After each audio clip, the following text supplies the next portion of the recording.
Em 1992, Dalmarie Berbaum estava dormindo em sua cama quando uma van parou em frente à sua casa. Vários homens saíram da van, caminharam até a frente da casa e bateram à porta. A mãe de Dawn abriu, cumprimentou os homens e apontou para a escada no final do corredor.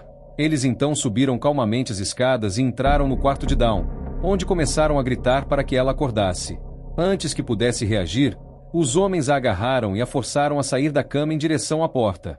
Então, a levaram para baixo, pela porta da frente até a van. O veículo partiu noite adentro, em direção à floresta. Esse seria apenas o começo de sua provação. E como sempre, antes de continuar com a bagaça do nosso vídeo, já deixa o like para me ajudar a crescer esse projeto de canal. Obrigado! Este vídeo será um pouco diferente. Esta é, tecnicamente, a história de Dalmarie Berbaum, mas com a adição de um pedaço da história que normalmente é completamente encoberto quando ela é contada. Normalmente, essa informação é mencionada rapidamente no início, mas nunca é expandida. No entanto, ela quase poderia ser um vídeo por si só, além de ser crucial para compreender como Dawn acabou na situação em que estava originalmente, em Gary, Indiana. Durante a adolescência, ela começou a ter problemas em casa, que se intensificaram ao longo do ensino médio. Essa rebeldia eventualmente se tornou demais para sua mãe lidar, o que a levou a procurar alternativas para controlar o comportamento da filha. Acabou encontrando um anúncio de um internato alternativo que prometia oferecer o tipo de ambiente ideal para ajudar jovens problemáticos como Dawn. Ela então fez os arranjos e organizou tudo com a escola, que informou que cuidaria do resto. A próxima parte não está totalmente clara, pois pouco se sabe sobre a experiência exata de Dawn. No entanto, há diversos depoimentos de ex-alunos sobre como esse processo costumava ocorrer. Com base nesses relatos, acredita-se que 2 ou 3 funcionários da escola chegaram à casa de Dawn algum tempo depois da meia-noite. Alunos anteriores disseram que era quase como um sequestro. Eles eram acordados no meio da noite e forçados a entrar em uma van. Os adolescentes eram então levados de suas casas para uma série de prédios no meio da zona rural do Maine. Durante a viagem, não recebiam muitas explicações sobre o que estava acontecendo, mas logo todos perceberam que a realidade era muito pior do que poderiam imaginar. A escola para a qual Dawn foi levada, e para a qual muitos outros alunos também foram, se chamava Escola Elan. Fundada por Joe Hitt e Dr. Gerald Davidson em 1974, a instituição pretendia ser um tipo diferente de escola, utilizando algo chamado terapia de ataque de confronto para ajudar os alunos a lidar com seus problemas. Os 2 fundadores queriam criar uma alternativa ao sistema de justiça juvenil, que consideravam ineficaz por não abordar as questões emocionais e sociais que levavam os jovens ao comportamento delinquente. Joe havia trabalhado em diferentes posições dentro desse sistema, como agente de condicional e administrador de lares coletivos, e ficou decepcionado com a abordagem predominantemente punitiva, que ignorava a complexidade das necessidades dos adolescentes. Enquanto isso, Gerald Davidson era psicólogo e tinha experiência no trabalho com jovens problemáticos. Ele acreditava no modelo de comunidade terapêutica. Juntos, queriam criar uma atmosfera de apoio, com rotinas estruturadas e educação terapêutica. Tudo isso parecia bom na teoria, mas, na prática, o tratamento aplicado dentro da escola tomou um rumo sombrio.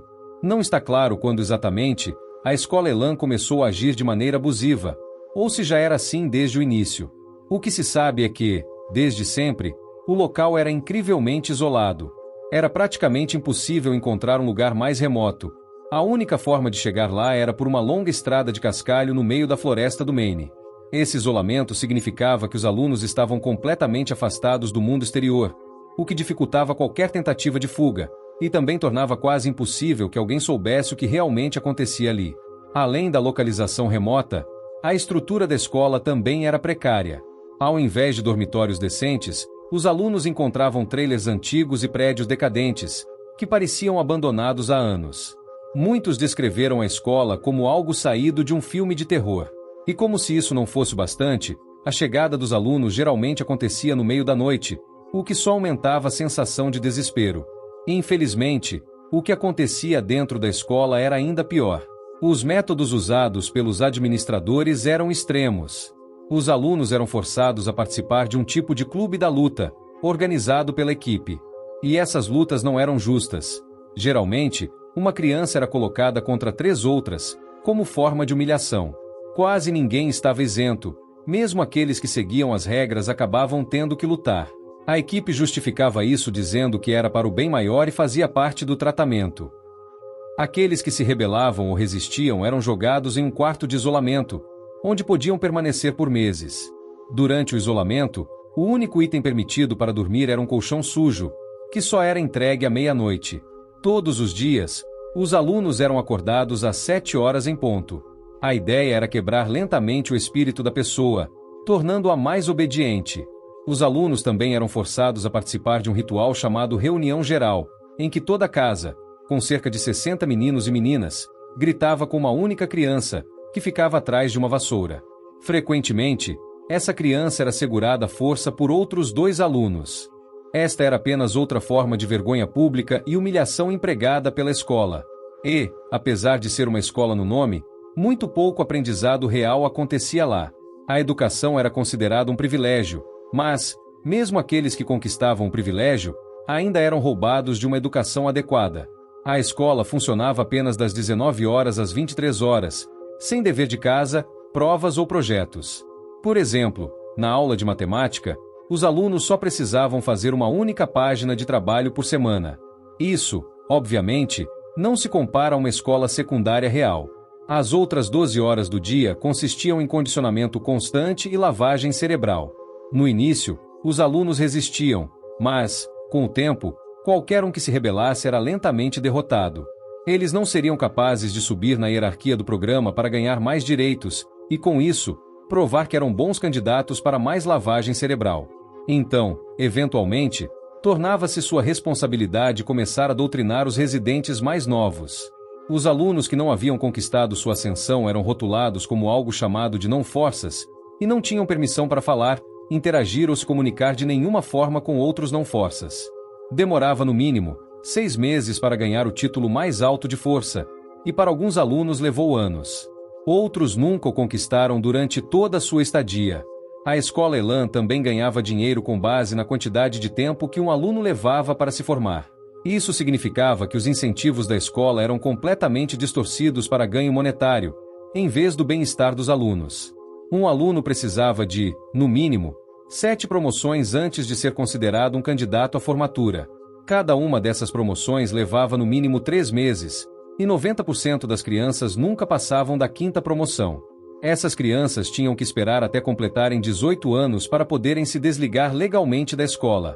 Outras crianças permaneciam mesmo depois do seu 18º aniversário, o que mostra o quão eficaz a lavagem cerebral foi para algumas delas. Aparentemente, alguns dos alunos ainda estavam no programa mesmo na casa dos 20 anos.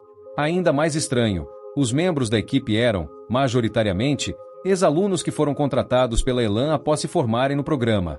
Muitos chegavam em BMW e claramente tinham rendas de 6 dígitos, mas nenhum deles possuía diploma em educação, psicologia ou serviço social. Muitos nunca foram à faculdade. Além de tudo isso, todas as cartas enviadas aos pais eram filtradas, e muitos alunos tinham que escrever vários rascunhos até que fossem aceitos. Todas as ligações telefônicas para os pais eram monitoradas. Os alunos tinham apenas 15 minutos por semana para essas ligações, e a pessoa que monitorava mantinha a mão pairando sobre o botão de desligar como um lembrete constante para que não dissessem nada negativo. Os alunos não tinham permissão para escrever ou receber cartas até conquistarem esse direito, o que podia levar 8 meses ou mais. Quando alguém descobria onde um aluno estava e escrevia para ele, suas cartas lacradas eram rasgadas bem na frente de todos os outros. Não deveria ser surpresa que os alunos frequentemente tentassem escapar da escola. Mas Elan também tinha uma solução para isso. Se um aluno fugisse para a floresta, era rapidamente capturado por seguranças que patrulhavam os arredores da escola. E como tentar escapar resultava em punições severas, os alunos privilegiados enganavam aqueles de quem não gostavam para que tentassem fugir. Às vezes, apenas alegavam falsamente que alguém havia tentado escapar. Ex-alunos chegaram a dizer que a equipe parecia gostar das tentativas de fuga. Isso também era claramente apoiado por Joe Hitch, um dos fundadores da escola, que frequentemente dizia: "Não importa quantas vezes você tente fugir, nós sempre vamos pegar você." Mas, apesar disso, devido a circunstâncias ruins, os alunos continuaram tentando escapar. Dawn foi uma dessas alunas, e ao contrário da maioria das tentativas de fuga, ela conseguiu. Eventualmente, encontrou uma estrada, começou a pegar carona e conseguiu uma com um caminhoneiro. Não está claro quanto tempo ela passou com ele, nem quanto tempo ficou longe da escola. Mas, aparentemente, os dois acabaram começando um relacionamento romântico. Infelizmente, em algum momento, o caminhão foi parado pela polícia. Quando o policial descobriu que Dawn estava listada como criança desaparecida, ele levou sob custódia e a devolveu à escola. Mas Dawn era engenhosa, manipulou o sistema da escola tão bem que, em apenas alguns meses, conseguiu voltar às boas graças da equipe. Logo, recuperou muitos de seus privilégios anteriores. Entre eles, a permissão de, junto a outros alunos, passar algumas horas no shopping durante o fim de semana. Em um desses passeios, Dawn aproveitou a oportunidade para fugir novamente. Amigos disseram que ela havia se apaixonado pelo caminhoneiro com quem viajou e queria encontrá-lo. Como caminhoneiros tendem a pegar as mesmas rotas e parar nos mesmos pontos, ela esperava que, seguindo a mesma rota e parando nos mesmos locais, acabasse encontrando-o novamente.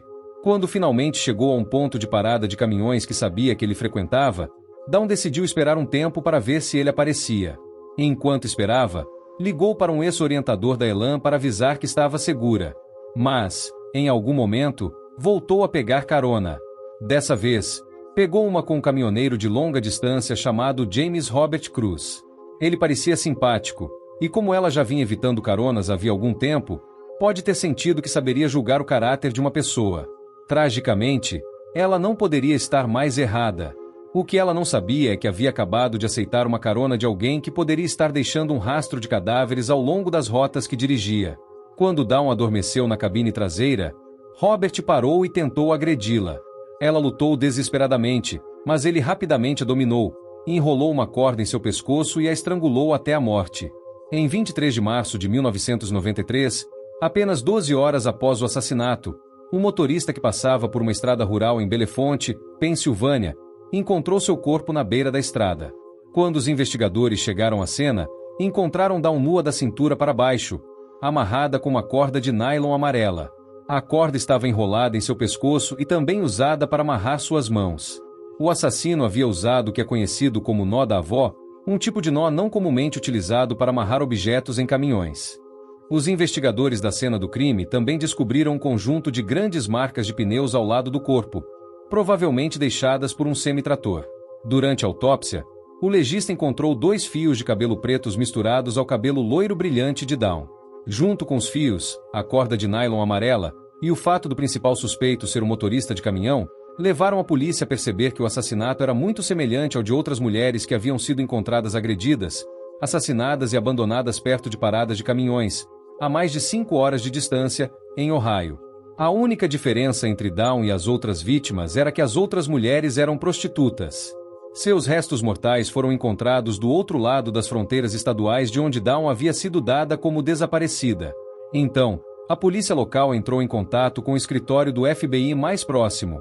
Com a assistência e os recursos do FBI, os investigadores puderam fazer comparações das marcas de pneus encontradas ao lado do corpo de Dawn. Isso também permitiu às autoridades locais comparar essas marcas com as de semi-reboques pertencentes a empresas de caminhões que operavam nos 2 estados. Os investigadores então examinaram cuidadosamente centenas de recibos entre a Pensilvânia, onde o corpo de Dawn foi encontrado, e o Maine. As horas gastas vasculhando esses documentos eventualmente valeram a pena. Eles conseguiram conectar recibos de certas paradas de caminhões com um padrão de piso específico presente nesses locais. O FBI acabou rastreando esse padrão até um semi-reboque pertencente a uma empresa de caminhões em Ohio. Finalmente, as autoridades descobriram que James Cruz Jr. era o operador principal daquele caminhão. Assim que o Laboratório Criminal Estadual da Pensilvânia confirmou que os fios de cabelo preto pertenciam a James, os mesmos encontrados no corpo de Dawn, ele foi formalmente acusado de assassinato.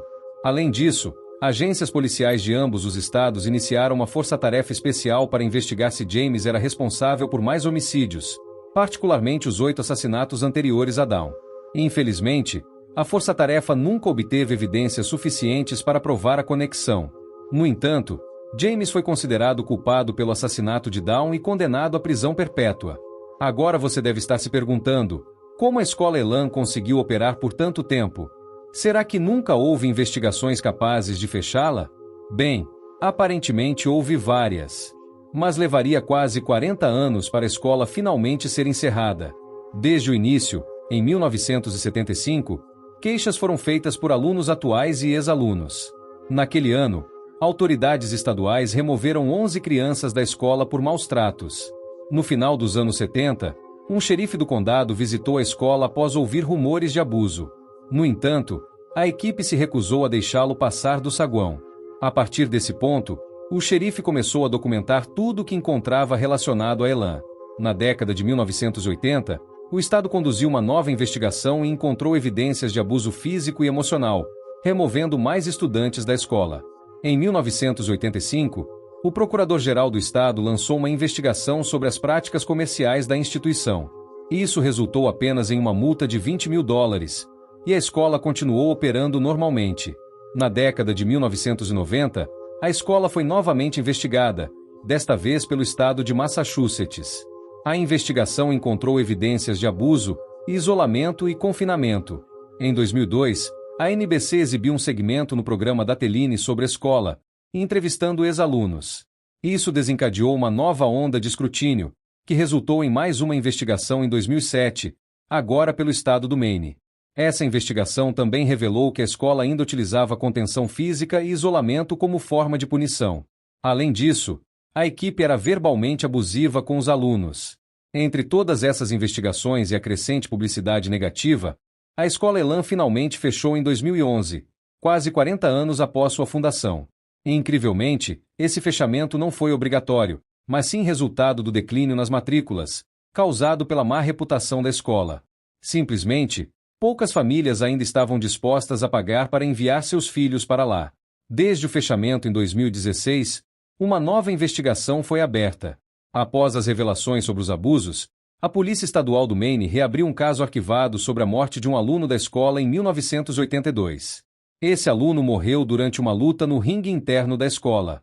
Infelizmente, o caso foi encerrado novamente por falta de provas. É sinceramente surpreendente que a escola Elan tenha conseguido operar por tanto tempo. E Dawn nem foi a única fugitiva cujos casos foram documentados. Em 1979, o mesmo xerife que teve a entrada negada recebeu uma ligação sobre um jovem de 16 anos que havia fugido. Quando o encontrou, o garoto chorou e implorou para não ser levado de volta. Felizmente, o policial optou por não devolvê-lo à escola. Tragicamente, Dawn nunca teve essa chance.